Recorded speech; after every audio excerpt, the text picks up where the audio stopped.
So today we're diving into a really powerful manifesto. It's from a teacher who spent 25 years on the front lines of education, and believe me, he is sounding the alarm. He sees a system in a state of what he calls a slow-motion collapse. And his perspective, well, it's unique, and his message is incredibly urgent. You see, this whole thing is deeply personal for the author, Sean David Taylor. He's severely dyslexic. As a kid, he was literally told he would never be able to read. The system just saw what he couldn't do, not what he could. And that early experience, it became the fire that fueled his entire career. And here's the incredible part. The boy who was told he'd never read, he grew up to become a reading teacher.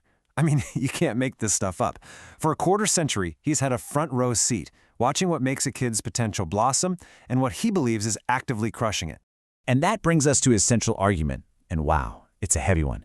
He argues that the failures we're seeing in our schools, they're not an accident. He believes we are actively and deliberately creating a generation of kids who are totally unprepared for the real world. So the big question is, how did we get here? Well, he starts his diagnosis by pointing to what he calls a culture of dishonesty that has just completely taken over our schools. A system that's now built on avoiding arguments instead of telling the hard truths. The first huge red flag he points to is something he calls the grade inflation scam. This is basically the practice of giving kids grades that, let's be honest, they just haven't earned. But why on earth would teachers do that? Well, it really just boils down to pressure. According to the author, it's just become so much easier to hand out a passing grade than it is to have those tough, draining arguments with, well, pretty much everyone involved. It's the path of least resistance, but it's a path with some massive consequences. You know, what's really fascinating here is how the teacher's fundamental job has shifted. It used to be that a teacher was a fiduciary. Think of it like a sacred trust. They were morally and even legally required to be honest about a child's progress. But today, he argues, the system actually encourages them to lie, just to keep things quiet. This metaphor, man, it really captures his sense of urgency. He compares the education crisis to a slow-motion Chernobyl, a silent, creeping disaster. But here's the kicker. Here's the difference he points out. At least the Soviets eventually admitted they had a massive problem. He says our education system won't even do that. Okay, so if the current system is so broken, what's the alternative? What's the fix? For the author, the answer can be found in the story of his personal hero, the amazing scientist and autism advocate Temple Grandin. He basically pits two big ideas against each other. On one side, you have what he sees as a total misinterpretation of gentle parenting, which he says has come to mean no limits, no firm boundaries, no real consequences. And on the other side, you have the Grandin model. Her mother provided tons of structure, super consistent rules, and crystal clear consequences.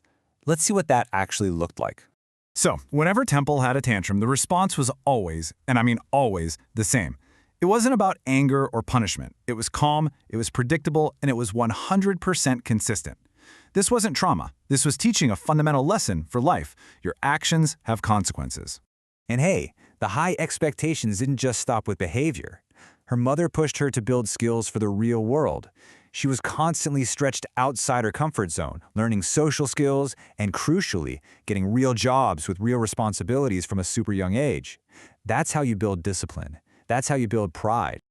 Okay, so this brings us to an even bigger, wider critique he's making. The problem isn't just about a lack of discipline. He believes the whole system has been deliberately redesigned to serve only one type of student, while basically throwing everyone else under the bus. He pulls this idea straight from Temple Grandin's work.